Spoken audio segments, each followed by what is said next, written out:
Imagine the American West in 1872, a land of untamed promise, where fortunes were said to be buried just beneath the dusty soil.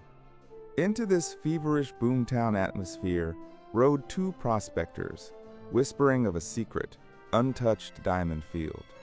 They presented their findings, raw, glittering gems that ignited a firestorm of excitement. The nation's most powerful bankers and investors, blinded by the allure of unimaginable wealth, poured millions into this supposed El Dorado. Fortunes were indeed made, but not by the miners. It was the cunning of Clarence King, a brilliant geologist, that finally unraveled the truth. He discovered the entire field had been meticulously salted with gems, a colossal deception. This audacious swindle, America's biggest at the time, left a stark reminder of the perilous line between opportunity and outright fraud on the burgeoning frontier. In the autumn of 1571, the fate of Europe hung precariously in the balance. Beneath the Syrian Mediterranean sun, in the Gulf of Patras, two colossal fleets met. On one side, the seemingly invincible Ottoman Armada, a formidable crescent of hundreds of galleys, advanced with chilling purpose. Facing them, a desperate alliance, the Holy League, a coalition of Christian powers united against this encroaching threat. Then the world erupted. Cannon smoke choked the sky as thousands of men, propelled by faith and fear, clashed in a brutal ballet of steel and gunpowder. The decks ran red, the air thick with the cries of the dying, a desperate hand-to-hand struggle for survival. But in the chaos, a miracle unfolded. The Ottoman tide was broken, their legendary power shattered. Lepanto was a decisive victory, a moment when Europe, for the first time in generations, could finally breathe again. In the year 1241, a shadow fell across Eastern Europe, a terror so profound it would echo through the ages. The Mongol horde, a force of unparalleled might and speed, was on the move, their advance a whirlwind of destruction. Against this seemingly unstoppable tide, Europe's greatest hope rested with King Bela IV of Hungary, who marshaled his kingdom's forces. They stood ready, a desperate bulwark along the banks of the river Saju, but the Mongols, masters of deception, had a plan.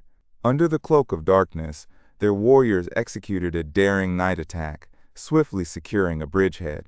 Then, in a breathtaking display of military genius, their cavalry fanned out, a vast encircling vice. The Hungarian army was trapped. The result was a devastating, decisive Mongol victory, a defeat so absolute it left Europe stunned, its fate hanging precariously in the balance. Imagine peering into the velvet blackness of the night sky, armed not with powerful observatories but with sheer curiosity and a homemade telescope. It was March of 1781, in the quiet city of Bath, England, that an amateur astronomer named William Herschel was doing just that. As he meticulously scanned the heavens, a peculiar object caught his eye. It wasn't a star, familiar in its stillness, nor was it a comet, with its characteristic erratic dash. This celestial wanderer moved with a slow, deliberate grace, unlike anything seen before. Through painstaking calculations and repeated observations, Herschel confirmed the impossible. He had discovered a new planet, a world of unimaginable distance, orbiting far beyond Saturn, expanding our understanding of the solar system in a single breathtaking moment. This was the very first planet ever found using a telescope, a testament to human ingenuity and forever altering the cosmic map we thought we knew. For centuries, humanity gazed at the heavens, convinced of our pivotal place. The earth, they declared, was the unmoving center of all creation, a doctrine etched in stone by both scripture and ancient philosophy. But in the quiet study of a Polish canon, a seed of doubt began to sprout. Nicolaus Copernicus, A scholar of meticulous observation found his meticulously gathered data stubbornly refusing to align with this Earth-centric view. Then, in 1543, a radical, almost heretical idea emerged. What if the sun, not the Earth, was the true heart of the cosmos? What if our planet was merely one of several celestial bodies, all revolving in grand orbits around that fiery star? This was more than just a new theory.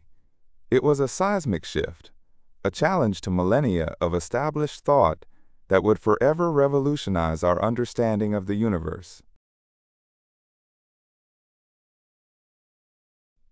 The year is 1854. On the windswept goldfields of Ballarat, a spark of defiance was about to ignite. For months, discontent had simmered. Miners, toiling under the harsh sun, resented the arbitrary and unfair tax on their licenses. It felt like an injustice, a burden on their back-breaking labor. As frustration grew, so did a desperate hope for change. And from this fertile ground of grievance, a rebellion began to brew.